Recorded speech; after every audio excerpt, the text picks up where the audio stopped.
Potretnya begini, Mas. Nah, Undang-undang narkotikanya sangat clear, hmm. tapi tidak dipelajari, ya kan? Sehingga penegak hukumnya banyak yang kesasar. Selamat pagi para subscribers yang berbahagia. Ini hari yang luar biasa, istimewa ya. Kita kedatangan tamu lagi. Nah, ini tamunya secara daring ini ya. Jadi saya menghadirkan teman sahabat lama ya yang berkiprah ya, tidak asing lagi nih. Nah, saya mau memperkenalkan diri sebelum saya tampilkan orangnya. Bapak Dr. Anang Iskandar, Sarjana Hukum, Magister Hukum ya.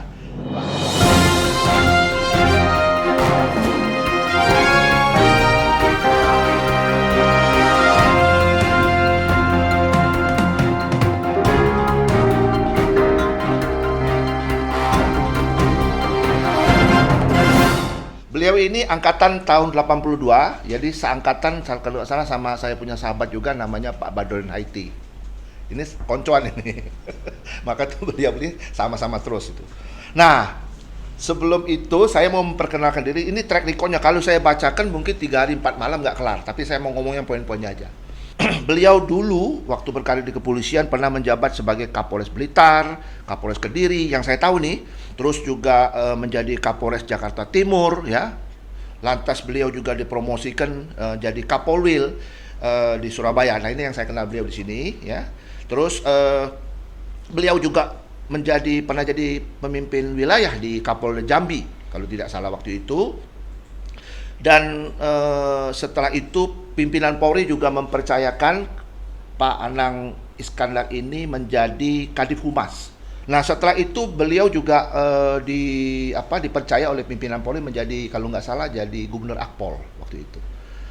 Mendidik para calon-calon pemimpin Polri masa depan. Ini beliau salah satu adalah orang yang ditunjuk sebagai Gubernur Akpol. Setelah itu beliau keluar dari kepolisian, diminta dari struktur kepolisian jadi kepala BNN. Aduh, itu saya nggak usah, narkotika nasional ya. Jadi beliau yang ngurusin ini para bandar, para apa itu digas habis sama beliau.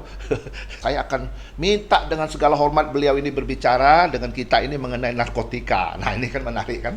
Kita mau gali dari sini ya. Setelah itu kalau tidak salah beliau diminta juga untuk dipercaya menjadi Kabar Eskrim pada waktu itu. Itu yang terakhir karir beliau. Setelah itu beliau purna. Nah, beliau ini sebagai pengamat sekarang ya, banyak sekali tulisan-tulisan ya. Saudara-saudaraku, para subscribers yang berbahagia, baca baik-baik tulisan beliau, banyak sekali di mana-mana gitu. Beliau sering tampil di seminar dan sebagainya. Walaupun beliau sudah purna, tapi beliau aktif ya melihat sebagai pemerhati narkotik ya. Saya mau tanya, selamat pagi Pak Anang, apa kabar Pak? Selamat pagi, baik. Mantap Pak. Pagi ini Pak, saya mau tanya dulu nih, Pak Anang, kalau lihat background Bapak ini Pak, kenapa sih Bapak motivasinya jadi polisi? Nah, jawab dulu itu deh. Kesasar Pak Robinan. Astagfirullah, kok jadi kesasar? Pengennya jadi lurah, tapi ternyata jadi polisi gitu ya. Oh gitu, tapi enjoy kan Pak? Enjoy jadi polisi kan Pak? Enjoy. Oh ya itu. Oh keliru Pak ya? Orang tua saya di kampung jadi tukang potong rambut. Jadi, Oh barbershop Pak? Barbershop gitu? Barbershop, ya kerennya barbershop, tapi ini tukang potong rambut di bawah pohon asem di Mojokerto sana. Jalan Residen Pamuji gitu. Oh gitu ya Pak?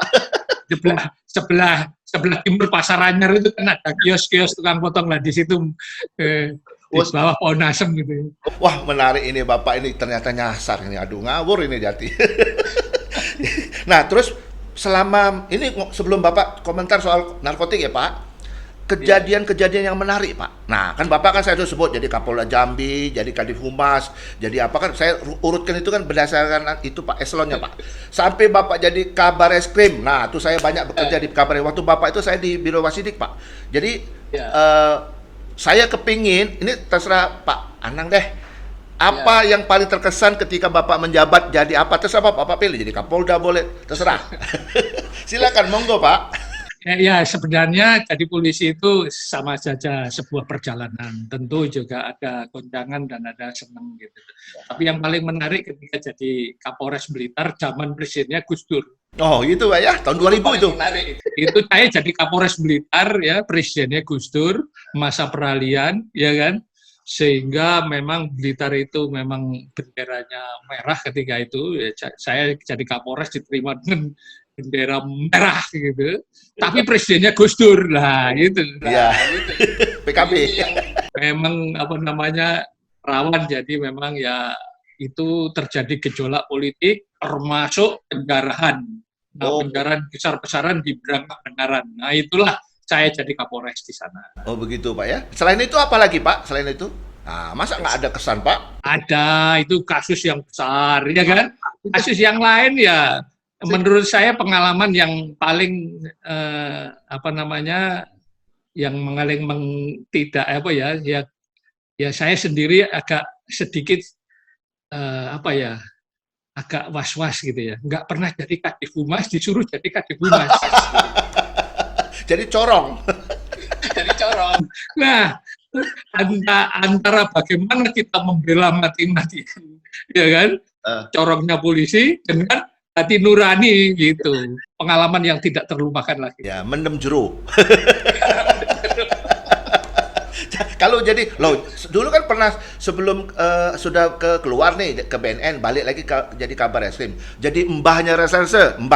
Ya. Nah, ya apa? Ya. Ono pengalaman ya Pak? Memang begini, itu pengalaman memang Kepala BNN itu kan lembaga pemerintah non kementerian. Ya. Yaitu sesungguhnya memang sejajar dengan lembaga pemerintah non kementerian lainnya. Ya. Jadi bertanggung jawab kepada presiden. Ya. Tapi ketika itu memang saya dipanggil kembali ke polisi, pulang kampung gitu ya. Balik kandang. Terus dikasih jabatan kabar eskrim. Gitu. Mudun. Nah, saya mudun ya, itu. Secara teori mudun memang.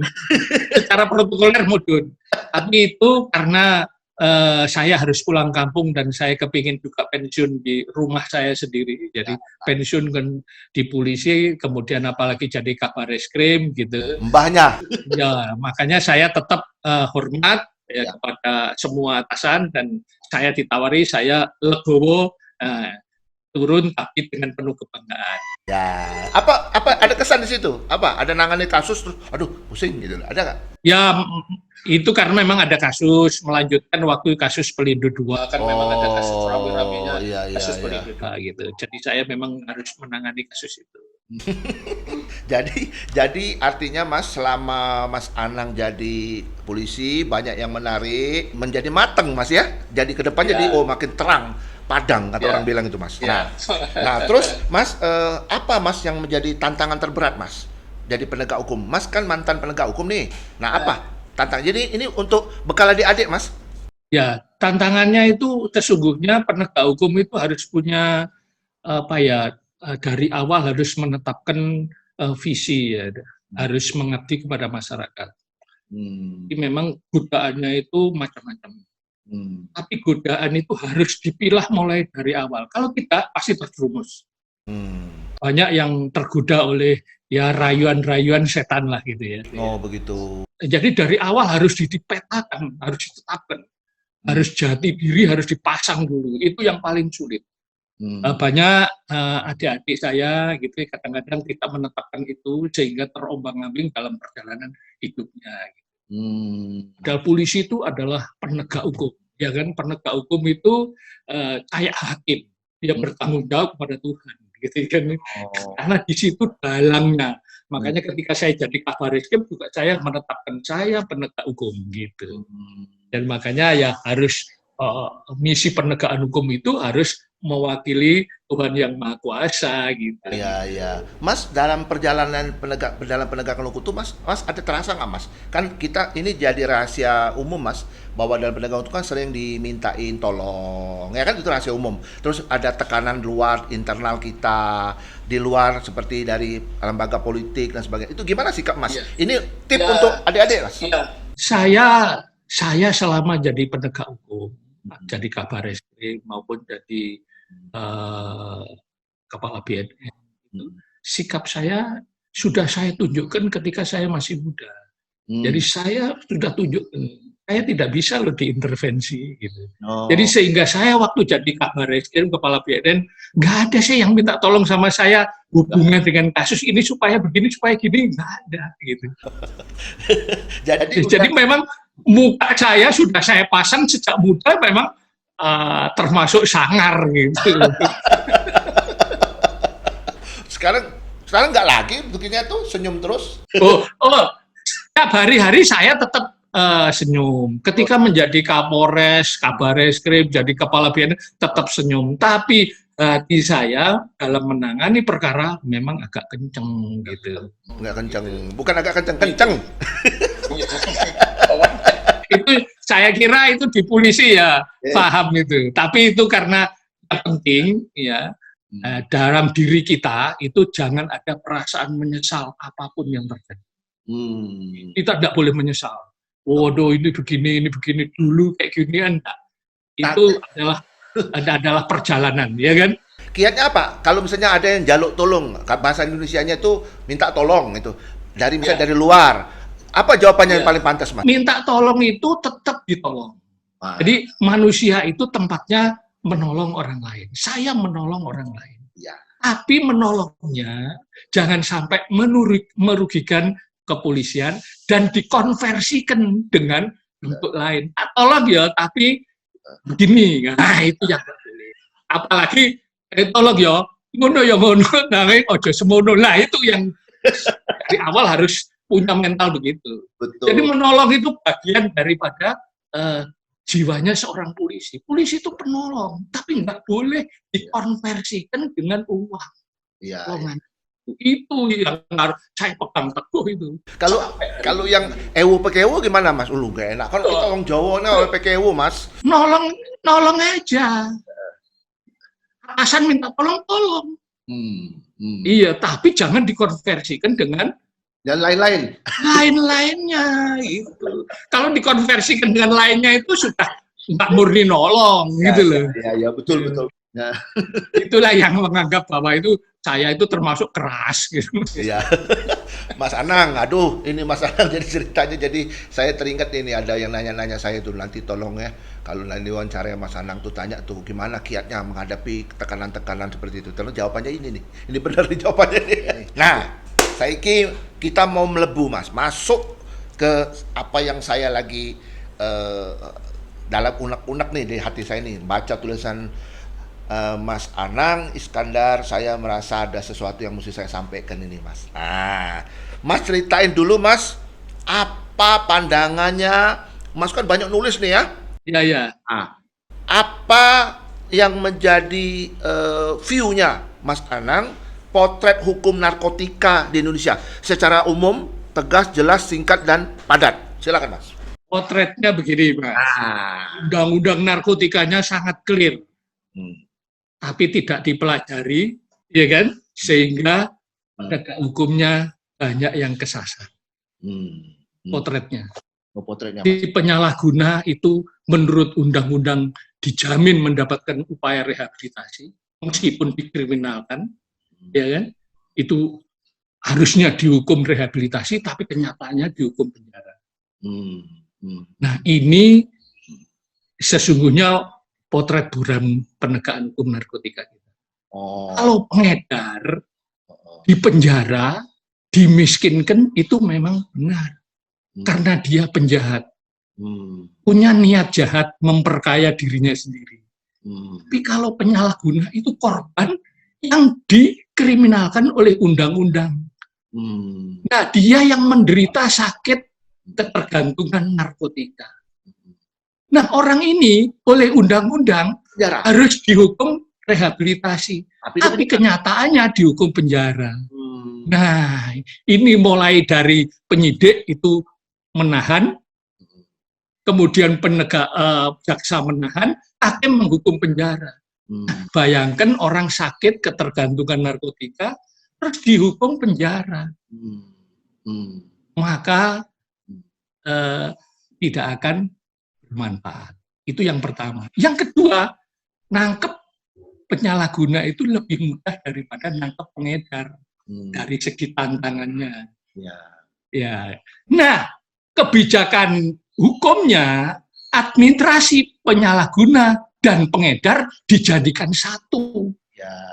Akhirnya penegak hukum berlomba-lomba nangkepi penyalahguna untuk dipenjarakan. Bukan pengedar. Dianggap itu sebagai prestasi. Ya. Udah. Ya. Dampak akhirnya lapas menjadi over kapasitas. Pemerintah bengok-bengok. Ya. Penegak hukum memberikan reasoning. Loh, kan bener dia. Undang-undangnya kan penyalahguna diancam dengan pidana. Kalau dihukum pidana kan sudah bener. Nah, ini kan pemikiran pidana secara umum. Secara khususnya penyalahguna dijamin undang-undang mendapatkan upaya rehabilitasi. Ya, ini potretnya buramnya seperti itu. Jadi ini kalau diteruskan, negara ini akan menghasilkan residivis penyalahguna. Kenapa itu, Mas? Orang yang masuk penjara, ya kan, keluar dia akan menjadi penyalahguna terus. Kemudian ditangkap lagi, masuk lagi, keluar menjadi penyalahguna terus tanpa direhabilitasi, maka dia sepanjang hidupnya keluar masuk penjara. Dan ini sudah dibuktikan. Negara bayar terus, negara. Anggaran keluar terus tuh APBN. Anggaran keluar terus. Waduh. Anggaran keluar terus. Jadi sumber daya penegakan hukum itu diobral gitu. Ya. Bayangkan sekarang mestinya penyalahguna itu diberikan pemeriksaan singkat ya. Pemeriksaan singkat nggak sampai sebulan sudah ditangkap gitu. Ya. Sekarang ini bisa 9 bulan. Oh. Berapa biayanya? Iya, banyak sekali keluar biaya yang percuma. Jadi memang negara kebobolan ini. Ya, negara kebobolan. Jadi kalau gitu Mas, kalau saya boleh mewakili teman-teman ini Mas, pandangannya Mas ini gini, undang-undang tuh sudah ada Mas, kan kita mesti pilih Mas, mana yang pengedar. Jadi kan kalau menurut saya ada 3 sumber Mas, ada pabrikan, sumbernya itu yang buat Mas, kedua yang ngedarin, kadang-kadang ngerangkap nih, buat ngedar ya, yang ketiga korban. Ini konsumen. Nah kan kalau dari ini Mas, kalau saya kalau narkotika ini versi saya lah, saya ahli hukum ini, saya bilang gini, kalau yang datang sama saya minta tolong soal narkotika, dia itu bandar, saya bilang saya telepon orang BNN, teman saya di sana, bila perlu didor aja sekaligus didor, selesai lah, ini paling nggak ada guna, sampah ini, ya kan? Nah, tapi yang Mas ngomong ini kan korbannya Mas ya. Nah, korbannya ini mestinya tuh menurut Mas direhab Mas ya? Bukannya dimasukkan di penjara, lantas dibiayai negara untuk dan sebagainya tadi, kalau keluar malah jadi tambah nemen, tambah apa? Tambah hebat gitu loh, tambah apa? Gitu. Jadi menurut Mas itu salah di mana, Mas? Salahnya di mana? Nah, ini kan jadi begini, aturannya ini memang bukan menurut saya sebenarnya ya. Aturan itu kan undang-undang, ada peraturan pemerintah, peraturan pelaksanaannya, ada peraturan menteri, ada surat edaran menteri, ada surat keputusan Mahkamah Agung. Itu semua lengkap. Tapi permasalahannya, hukum narkotika ini, ya, undang-undang narkotika beserta peraturan pelaksanaan ini tidak dipahami betul oleh pembuatnya. Miss-nya di situ. Bayangkan lawmaker contohnya yang hangat ini, Ridho Roma. Ketika ditangkap pertama kali di penjara, dihukum oleh hakim rehabilitasi. Ya kan? Tahu-tahu jaksa banding, ini tak dihukum penjara, dihukum lagi penjara. Iya kan? Rehabilitasinya tidak tuntas. Kemarin ketangkep lagi menggunakan narkoba. Kalau itu ditahan lagi oleh penyidik, ditahan lagi oleh jaksa, nggak akan sembuh yang bersangkutan. Itu merugikan negara, merugikan keluarganya, merugikan segala macam. Kalau nggak salah 2017 ya Mas, kena, lantas diproses.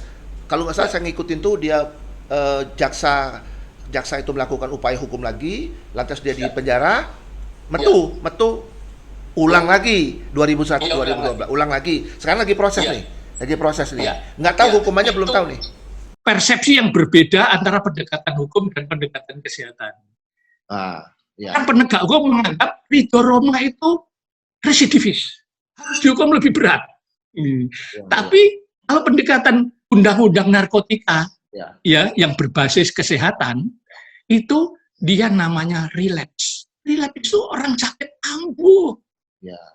Nah, kambuh ini harus diobati lagi.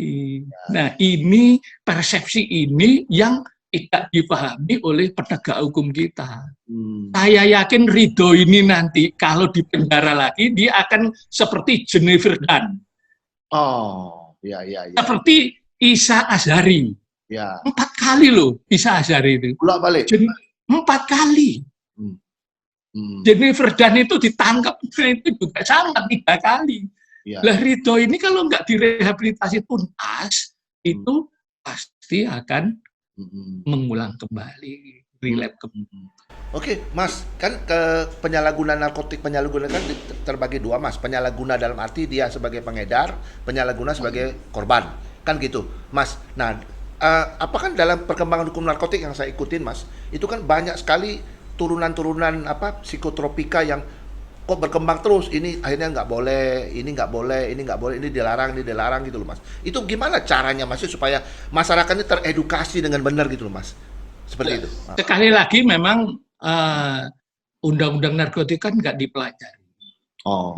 Orang yang mempelajari narkotika, hukum narkotika, atau mempelajari narkotika yang terbangun atas pendekatan hukum dan pendekatan kesehatan itu menjadi malas. Di Indonesia nggak ada ahlinya narkotika. Kalau saya itu diposisikan sebagai ahli hukum narkotika itu sesungguhnya karena pengalaman.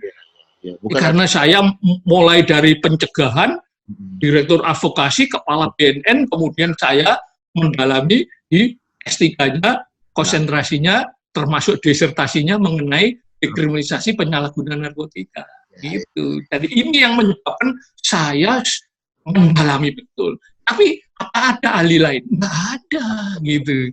Cuma pengamat-pengamat aja, Mas. Pengamat-pengamat aja. Mereka menggunakan rasional, ya, menggunakan hukum yang dia pelajari, kemudian dipakai untuk menjustifikasi. Ya, jauh berbeda. Gitu. Hukum, Mas, kalau kita pelajari hukum itu kan, Mas, filsafat dan logika. Filsafat itu merenungi ini pantas apa enggak nih orang dihukum, kan gitu. Kalau logika tuh ini kok yang Mas ngomong tadi, orang kok orang yang kelelep kok malah ini kan mesti ditolong. Kira-kira kayak gitu ilustrasinya. Mas, ya apa itu yang soal itu, Mas? Ada satu lagi, Mas, kasusnya Catherine Wilson, Mbak Yu kita itu. Catherine Wilson ini juga sama ini. Catherine Wilson itu pengedar yang dihukum penjara. Saya ngelihat penampilannya itu udah nggak teka, iya kan? Dia ibu-ibu biasa, artis yang memang mengkonsumsi narkotika. Tapi, ya kan, ketika penyidikan sudah diposisikan sebagai pengedar, ditahan. Karena penyalahguna sendiri itu tidak bisa ditahan. Orang ditahan pasti diposisikan sebagai pengedar. Nah, ini kesalahannya di sini. Jadi Catherine Wilson itu sudah nyata-nyata dia adalah penyalahguna, pecandu. Ya, karena punya durasi panjang dia menggunakan narkotika. Ya kan? Kalau di assessment pasti julukannya pecandu. Karena penyalahguna itu ya pecandu, ya kan? Penyalahguna dan dalam keadaan ketergantungan itu sebutannya pecandu. Nah, orang ini diwajibkan menjalani rehabilitasi. Jadi memang hukum narkotika itu hukum antara pidana dengan kesehatan jadi satu. Jadi ini kalau nggak dipahami oleh penegak hukum senang menggunakan hukum pidana karena itu yang dipelajari. Iya, hukum kesehatannya nggak dipelajari. Gitu. Nah, Mas, kan ini kan ada hukum sebab akibat, Mas. Narkotika itu marak karena ada hulunya ini yang kayaknya nggak pernah terlalu jadi perhatian. Kan hulunya itu apa? Pabriknya, ininya, sumber masuknya apa. Itu kan jarang kita memperhatikan. Kita cuma hilir aja, kita ribut soal yang gunakan, yang ini gitu. Gimana menurut Mas? Ya, itu penegakan hukum narkotika harus menggunakan balance approach. Ini apa? Hulunya ditekan, hilirnya juga ditekan. Nah, ini dua-duanya harus dijalankan. Ya, mana yang lebih didulukan itu menurut teori ekonomi, ya kan? Kita mendulukan penyalahguna itu harus ditekan, direhabilitasi sampai habis. Kalau direhabilitasi sampai habis, tidak ada demand-nya, Ya. maka tidak akan narkotika itu nyasar nang Indonesia. Ya, nggak ada demand lagi, nggak ada Nggak permintaan. ada demand. Baik, kurang. Kenapa mereka nyasar ke Indonesia? Karena demand-nya kita di penjara tidak disembuhkan. Di penjara dia masih menjadi demand. Memperbesar demand, memperbesar. Iya, jadi demand-nya tadi besar. Jadi intinya kalau penyalahguna di penjara itu memperbesar demand. Itu yang menjadi kerisauan saya, kenapa saya ketika jadi kepala BNN itu ngotot dan terkesan bertentangan dengan penegak hukum. Iya. Itu sering debat itu. Wah iya, sering debat. Saya pasti sering debat. Itu. Saya ketemu sama besar-besarnya penegak hukum. Mereka intinya ya saya bisa memaklumi gitu ya. Mereka senang menahan karena ilmu menahan gitu loh. Pendekatannya beda. Iya, pendekatannya beda. Mas Anang ya, saya ngelihat Mas fenomena belakangan kan, Mas tahu kita juga pernah dengar belakangan nih ada keterlibatan. Ini miris, saya sedih banget dan saya ini mungkin puncak gunung es.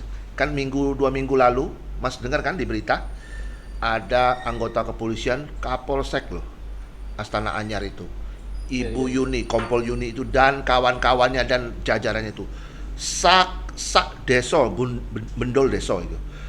Menurut Mas Anang, bagaimana Mas Anang ngelihat fenomena seperti ini? What's wrong with this? Ayo Mas. Ini memang sekali lagi menjadi dilema bagi polisi. Polisi selama ini memenjarakan penyalahguna narkotika. Orang-orang seperti Yuni ini selama ini dipenjarakan. Padahal mereka itu sesungguhnya adalah korban.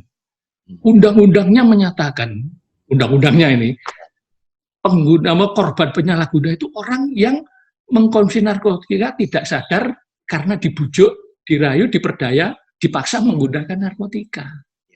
Dan pertama kali menggunakan narkotika, itulah mereka disebut korban penyalahgunaan narkotika. Ini pertama kali.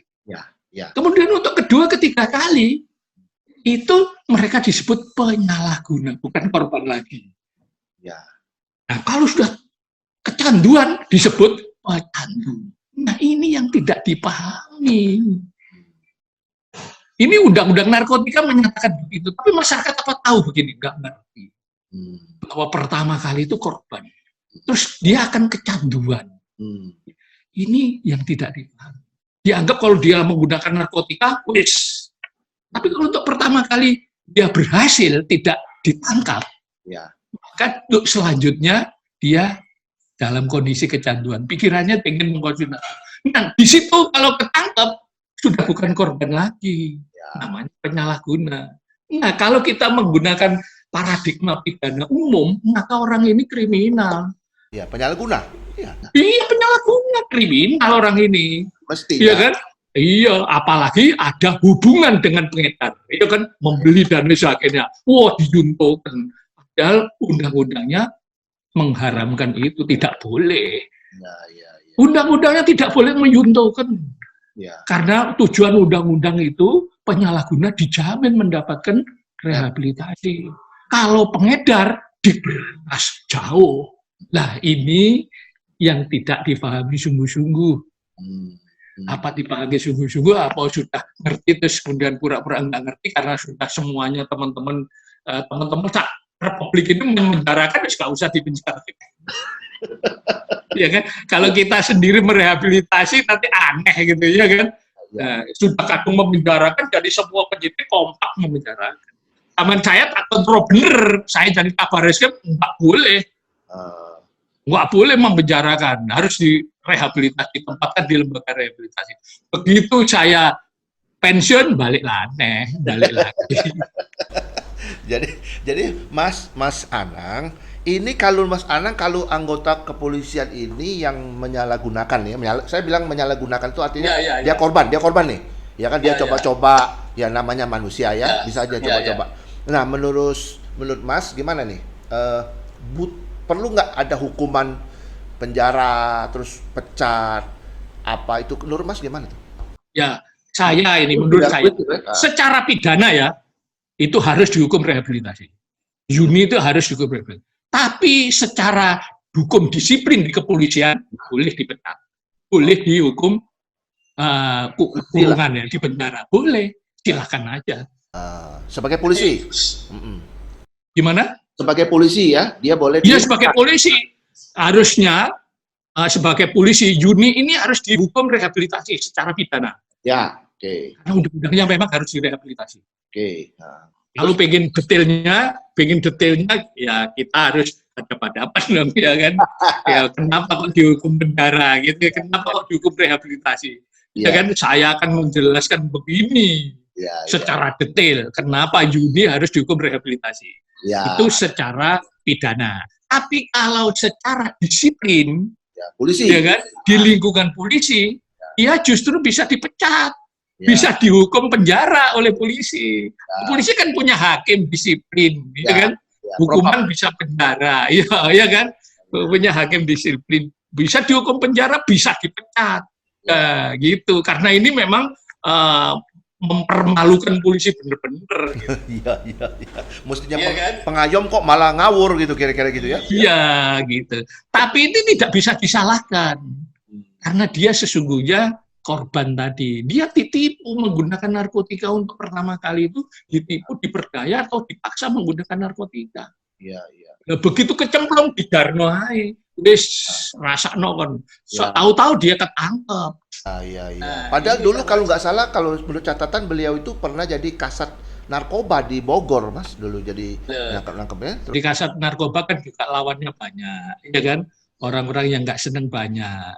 Kan dia bisa diracuni dengan cara yang lebih baik, ya, dengan cara halus, ya. Itu diperdaya, iya kan? Bisa. Iya. Jadi kalau kita mau memasukkan narkoba ke dalam tubuh kita, ya sekali ya mungkin merasa enak, tapi itu adalah bentuk intoksinasi.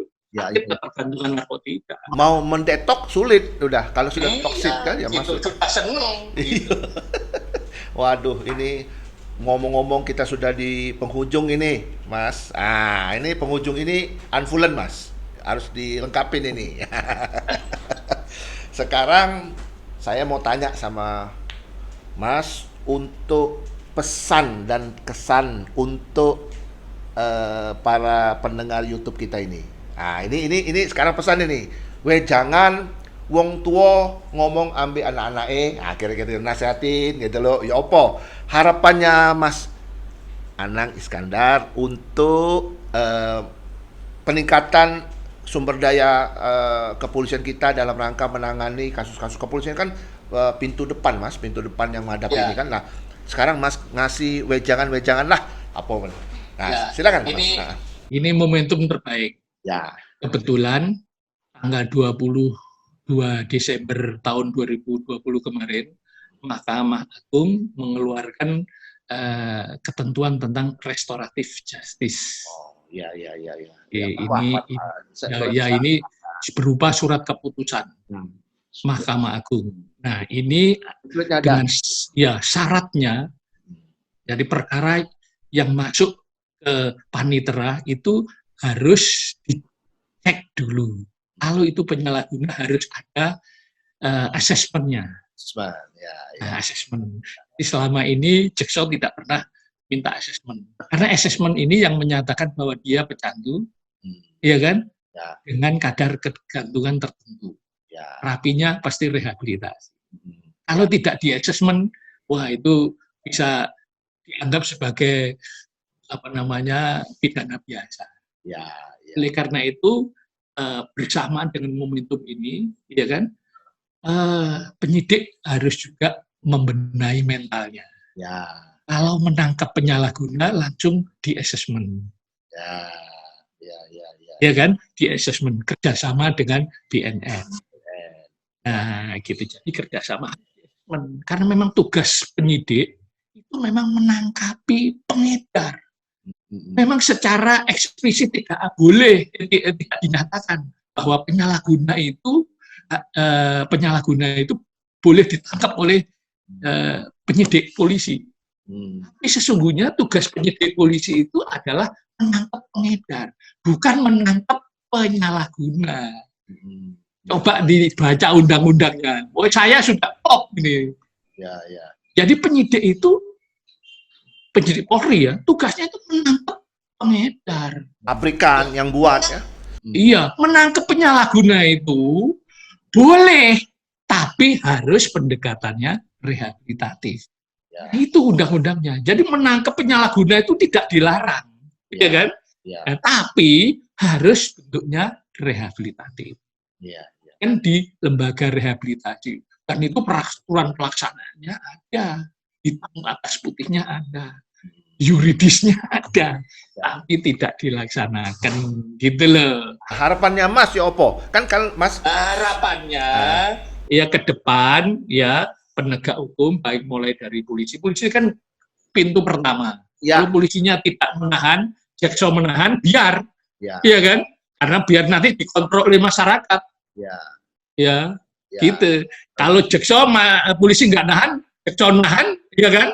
Masalahnya kan untuk berkas perkara itu bisa menjadi bulat P21, ya kan? Dinyatakan selesai. Jadi, Lalu ada petunjuk dari jaksa. Nah, selama ini petunjuk jaksanya supaya dikenakan pasal pengedar. Nah, itulah yang salah satu membuat penyidik akhirnya menahan gitu. mungkin Mas sebelum ini kita tutup Mas, saya jadi saya teringat ya Mas. Kan di hukum pidana itu ada dua jenis delik Mas. Delik omission, delik commission. Omisi delik atau komisi delik. Jadi kalau yang komisi itu Mas ya seperti narkoba. Sopo sing nyekel, sopo sing megang, dia pemilik. Itu loh, prinsipnya kayak gitu. Kalau yang kita di kepolisian yang kita exercise yang bertahun-tahun 30 tahun saya exercise sama adik-adik itu, kita itu kan melihat delik itu delik bukan delik komisi. Jadi ada yang lapor, kita sidik gitu, itu komisi namanya. Kan kalau komisi kan beda Mas. Kalau komisi sopo sing nyekel kayak duit Mas. Sopo sing nyekel dia yang punya gitu loh. Nah, kayak gitu. Mungkin saya kira perlu Mas satu Ini juga saya menarik sekali omongan sama Mas Anang ini. Menurut saya Mas ini perlu ada satu session khusus ya Mas ya untuk edukasi mengenai yang saya setuju sekali karena hukum narkotika ini tidak secara spesifik diajarin di mana-mana kan. Kata Mas sambil lewat aja. Mas sendiri ngakuin bahwa Mas sendiri karena exercising, karena pengalaman saja jadi bisa begitu. Tapi kalau enggak, ya kita sambil lewat juga, kayak angin sambil lewat aja gitu. Menurut saya memang ini untuk keutuhan bangsa, untuk ketahanan kita sebagai bangsa, karena narkotik ini kalau menurut saya juga ini menghancurkan Mas. Nah ini untuk generasi ini gimana nasihatnya jenengan gitu loh. Ya saya sambung ya. Jadi penyalahguna yang dipenjara, kalau dia tidak dapat asupan narkotika di dalam penjara itu terjadi satu. Jadi mereka terpaksa mengkonsumsi narkotika. Jadi termasuk penjaga penjara itu terpaksa membolehkan ya merem atau bagaimana permisif gitu ya. Untuk narkotika bisa masuk. Kalau tidak terjadi sako bersama di dalam penjara. Coba bayangkan kalau sako bersama. Iya kan? Nah ini, jadi ini supaya dipahami, jangan dikira penegak hukum main aja ngelebokno ke dalam penjara, tahu-tahu jadi sako, siapa yang tanggung jawab? Sako itu sakit bareng di dalam penjara, karena asupannya terkendala. Iya, jadi ini pernah terjadi, zaman saya terjadi ini, penjara sako bareng. Oh itu Mas ya, jadi, nah sekarang Mas, ini final statement nih. Mas Anang, final statement. Apa Mas harapan Mas buat penegak hukum kita? Ya, pesan saya jangan memenjarakan penyalahguna. Penyalahguna itu orang sakit yang perlu ditolong, ya kan? Tujuan undang-undang itu tertera secara eksplisit ya, mencegah, melindungi, menyelamatkan. Menyelamatkan penyalahguna dan menjamin penyalahguna mendapatkan rehabilitasi, bukan memenjarakan. Mas ya, waduh, terima kasih. Ini luar biasa, Mas Anang. Saya terima kasih Mas Anang sudah hadir bersama kami ya. Saya terkesan sekali statement-statement beliau bahwa yang paling penting yang dipahami itu adalah penegakan hukum kita ini harus berbasis pada kompetensi yang benar gitu loh. Jangan salah sampai kita menghukum orang yang sebenarnya harusnya direhabilitasi, gitu yang saya tangkap gitu loh. Jadi ada pemahaman yang berbeda dan pendekatan yang berbeda. Ini menurut saya harus betul-betul diperhatikan oleh pemangku otoritas ya yang sedang berkuasa sekarang, bahwa kita ini sedang membangun satu bangsa yang besar yang harus betul-betul kita dengar nih suara dari Pak Anang. Saya menaruh hormat dengan Mas Anang yang sangat-sangat peduli ini ya. Terima kasih Mas Anang. Salam sehat, Mas stay healthy. Kita berdoa Mas selalu sehat dengan keluarga. Kami atas nama kru di sini juga mengucapkan terima kasih. Salam hormat kami Mas buat keluarga. Terima kasih. Sampai jumpa lagi. Oke, terima kasih. Iya.